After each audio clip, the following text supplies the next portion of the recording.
Golf is a year-round sport in sunny, arid Southern California. So it's no wonder that, especially in times of drought, these carefully manicured green spaces raise questions about the way they use water, chemicals, and how they affect nearby native habitats. You might be surprised to learn that while golf courses do require water, fertilizer, and the occasional pesticide, golf course managers, superintendents, and landscape designers put a high priority on environmental stewardship. They are under the microscope as they work to keep their grounds beautiful and their turf in tip-top playing condition. Golf course efficiency goes hand in hand with profitability, so there's a motivation to minimize their resource use. Golf course landscapes are undergoing a transformation in response to the increased cost of water and other inputs, the need to conserve, new irrigation technologies, and a new aesthetic that replaces vast carpets of green grass with plants far better suited for California's dry Mediterranean climate. It's a game changer, as we'll see today on A Growing Passion.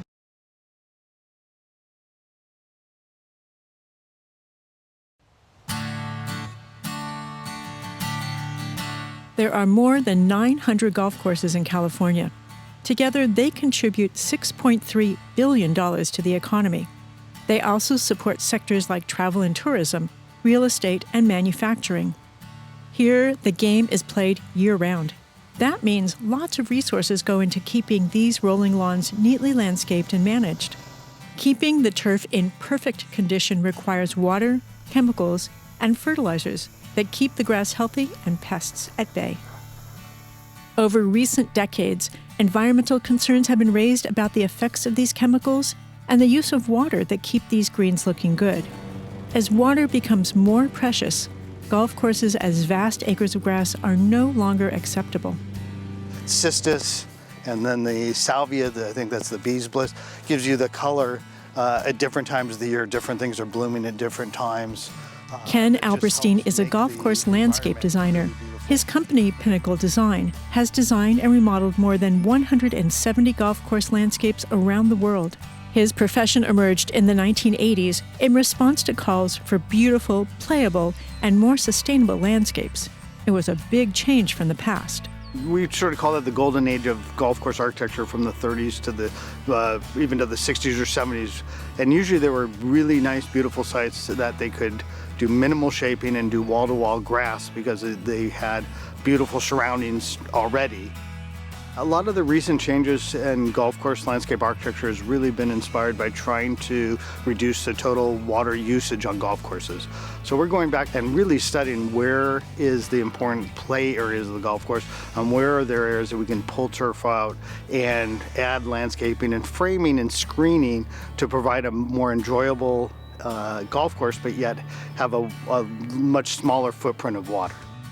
The bridges at Rancho Santa Fe is a good example. The course's original design called for woodland trees and thirsty plants. When Ken's company got involved, they completely changed the approach. We realized that with the current state of water in California, that if we could have them redesign the landscaping and have a more integral native landscape design palette, that we could make the property A, more believable, and B, much more water efficient for the survivability of the course over the long range.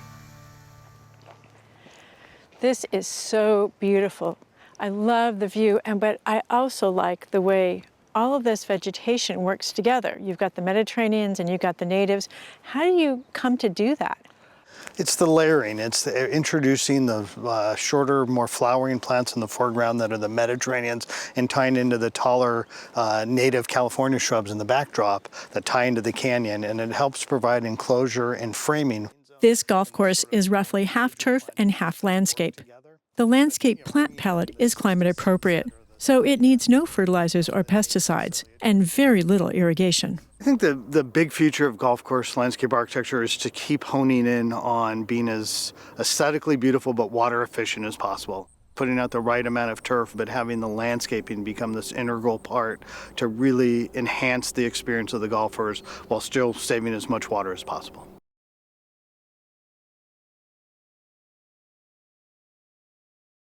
Years ago, I was on a tour of Shady Canyon, which is an upscale housing development in Irvine, California. I stood high on a hillside and looked down into the canyon below where they were building a golf course. But this golf course looked different. Instead of being wall-to-wall grass, it was just a narrow thread cut into the coastal sage scrub. The rest was left natural. This is Shady Canyon Golf Course, an 18-hole private course in the San Joaquin Hills. This course winds up and down through hills and around bends as it follows the natural landforms. I feel like I'm out on a hike. 80 of these 300 acres are manicured greens and fairways. The rest is native, with some low-water Mediterranean plants added for interest. John Knockreiner is the superintendent of Shady Canyon Golf Course. He's charged with managing the groom course and its relationship to both the natural and the planted surroundings. This is native, and this is native? This is native, and this is revegetation. But these are the same plants that are on that side. Yes, these were hydroseeded 15 years ago. Wow. With a native seed blend. So it's really seamless. I mean, it's really, I don't know where the habitat that was here before ends and the new area begins. That's intentional? That's good design, yeah.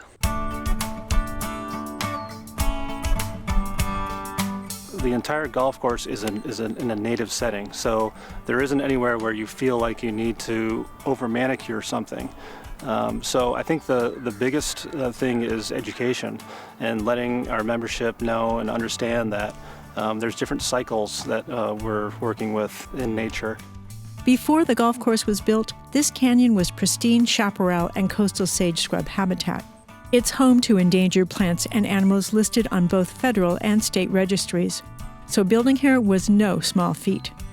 The result is a course that feels like it's in nature. Where necessary, the course perimeter was revegetated using plants that match the native flora already on site. Close in, the landscape is a combination of local natives and water-wise plants from other parts of the world.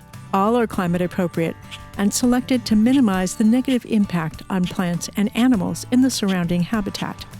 In the center of the course, there are human-made ponds, along with beautiful trees that aren't native but are water-wise.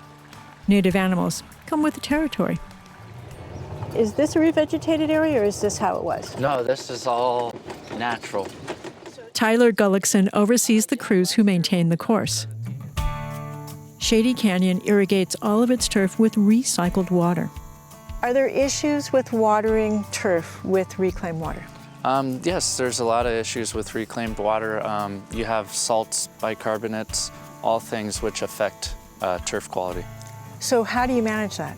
On the greens, we manage that by leaching the salts through the profile so the salt levels aren't that high. So that requires a certain amount of gallons per minute to get that water through the profile. And are there different kinds of grasses that are better suited to reclaim water than others? Yes, so this is a Bermuda grass, and this is higher tolerance to salts. And using reclaimed water, we've maintained all this into Bermuda grass, and it's accounted into about 30% savings.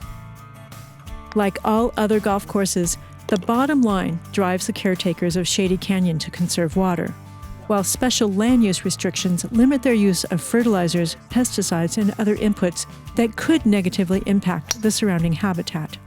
Shady Canyon's design embodies golf's new landscape approach. By design and by regulation, this is a more holistic golf environment, one that preserves the integrity of the game while protecting the nature that surrounds it.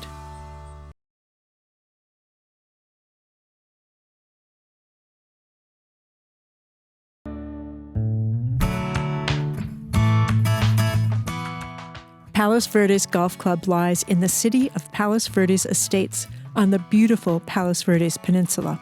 The city was master planned by famous landscape designer and city planner Frederick Law Olmsted Jr. The course opened in 1924. It was designed as a parkland-style golf course, a lush, park-like setting with well-manicured and watered fairways, roughs, and greens. That was the norm in the 1920s. But fast forward 100 years and expectations have changed. So this is where we had an alternate green for the fourth hole. And we took out about an acre of turf in this area and put in the California natives. Pat Gradeville is the superintendent of Palos Verdes Golf Club. For the past 20 years, he's overseen this landscape. He inherited a traditional grassy layout, the original irrigation system, and overgrown plantings. His challenge was to bring this golf course into the 21st century. Water is the primary input for all California golf courses, and one of their biggest expenses. Superintendents pay very close attention to how water gets used, how much they use, and how much they can stop using. Without water, golf would not exist. So we have to be careful at how much water we're using, knowing that it's a big budget impact, but also that it's the right thing to do for the environment, which is using that very judiciously. Irrigation is the lifeline of a golf course, and irrigation technology has undergone a revolution over the last decade or so. Pat and his crew constantly monitor the soil's moisture and the air's humidity. Greens are the most important playing surfaces on a golf course, so they get special attention. This is a soil moisture meter, and we use this on a regular basis to see what the moisture is doing in the greens. We can sample an area in just a couple of seconds. So you're actually going to determine how damp the soil is under the grass. Correct. The probe collects data that's automatically uploaded to the computer. There, a specialized program maps out moisture and other parameters like temperature, wind, and soil salinity. We can look at every part of the green using this technology and determine if the whole green needs water, if it's just one small area. All right, why don't you try this one? Let's see what this brown spot is right in here. Yeah, it's a little browner than the other areas. Okay, how'd we do? Did it feel a little more firm putting it in? Yeah, actually it did. So 18.4, you can see the light brown color? Yeah. So that tells us that it's on the drier side. So that's interesting because it's just a few feet away and yet it's really different. There's a lot of variability within the greens, and that's why we use this technology so that we can see what's going on underground. Visually, as we look across the green, you would never know where the dry spots are. So this technology has really helped us in golf course management. You know, it's a lot more sophisticated than I would have expected. Yeah, it really is. Another way to reduce water use is to replace areas of unused turf. Pretty much all the landscape areas had turf that went wall to wall, so to speak. Canyons and steep hillsides that were once covered in grass now grow low-water shrubs, ornamental grasses, and other water-wise plants, all irrigated by drip and thickly mulched to hold in the moisture and reduce the weeds. This approach has reduced water use by 30%. And what's the response you've gotten from club members? I think it's been overwhelmingly successful, and people like what we've done. It's not densely planted, so they can still play golf out of these areas. And again, it's the frame around the picture that makes it really set off the golf course. It's really beautiful. Thank you. Other techniques reduce the frequency of irrigation. Wetting agents allow more water to penetrate into the soil and improve its holding capacity, which helps reduce runoff. Green pigments give thirsty turf the look of a lushly watered expanse. And plant growth regulators encourage grass blades to grow sideways instead of upwards. That means grass doesn't need as frequent mowing, and that reduces greenhouse gas emissions. Pat works with nature to reduce his reliance on fertilizers and pesticides. The course's irrigation pond water contains beneficial bacteria-based biomats. They help purify the water. Mosquito fish control the insects. Compost is Pat's go-to fertilizer. It increases biological activity in the soil and encourages grass to green up and grow in. These best practices have helped reduce the course's need for inputs, but Pat is waiting to implement one more important strategy. He looks forward to irrigating the course with recycled water in the near future. The purple irrigation pipes are laid. He's just waiting for the water agency to connect their recycled lines to the property. Then Palos Verdes Golf Course will be fully updated and ready for another century of play.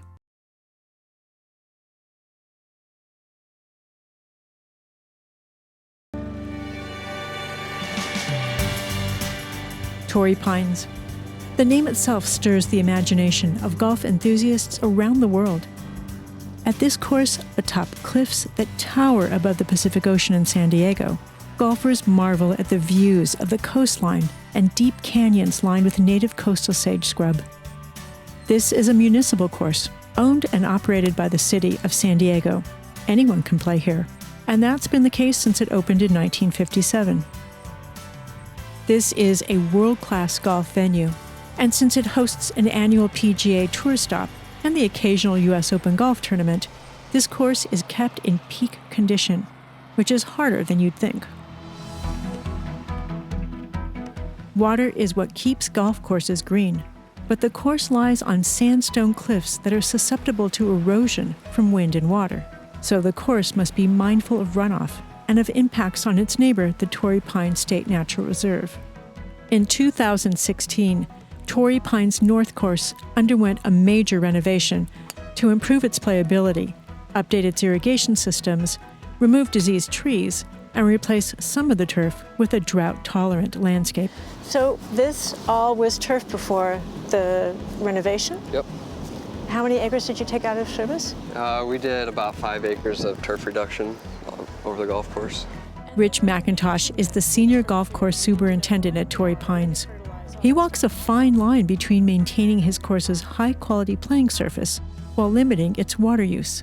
We're always trying to stay on the leading edge of science as far as, new technology that's coming out, how those tools will allow us to really dial in our practices and create maintenance and cultural practices that allow us to be more environmentally friendly and sustainable. Keeping both these courses playable is a tall order. The North and South courses combined see about 150,000 rounds of golf every year. The turf here needs to be strong and resilient. I think there's a perception in the public that golf course management, turf management is fertilizer, pesticide, water, water, water. Is that right? Not even close. Okay, then tell me what it is. Obviously we work on a budget, everyone does. If we just wastefully spended money, we wouldn't be here. We wouldn't create the conditions that we have. We closely monitor all our inputs, which allows us to keep the plants healthy and also create economically sustainable maintenance and cultural practices. Torrey Pines is one of the lucky few older golf courses to have access to recycled water for irrigation. Recycled water plays a big part in keeping this landscape green.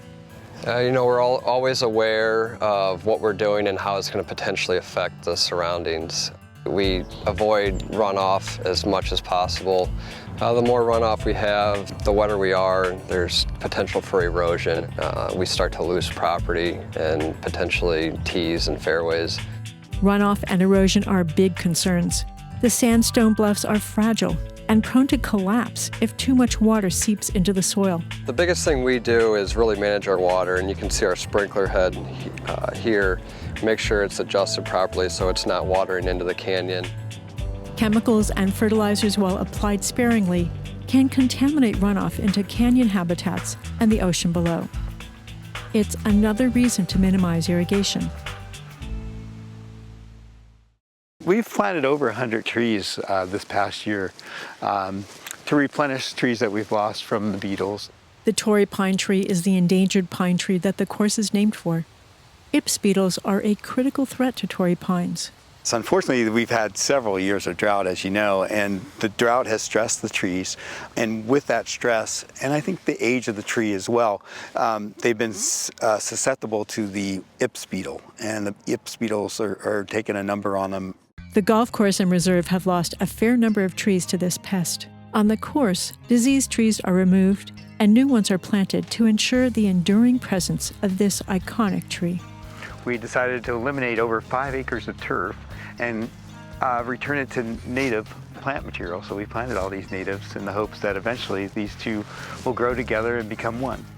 Eliminating turf in areas that don't affect play reduces the need for irrigation, and native plants help stabilize the surrounding bluffs and canyons. By using recycled water judiciously with strict controls to manage runoff, by planting and caring for natives and the endangered Torrey pines, Torrey Pines Golf Course acts as a steward of this stunning landscape, an important San Diego asset.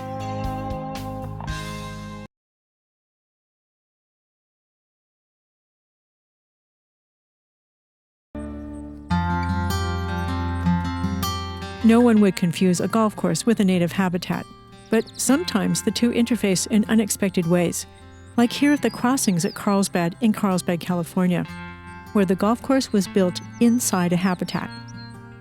The golf course and preserve sit on a 400-acre parcel in the heart of the city. The course and the habitat are intertwined, creating a mosaic landscape that's successful as a golf course and as a coastal sage scrub habitat. What was here before?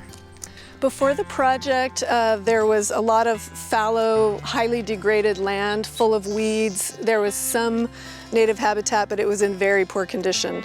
Roseanne Humphrey is the Habitat Management Program Coordinator for the City of Carlsbad.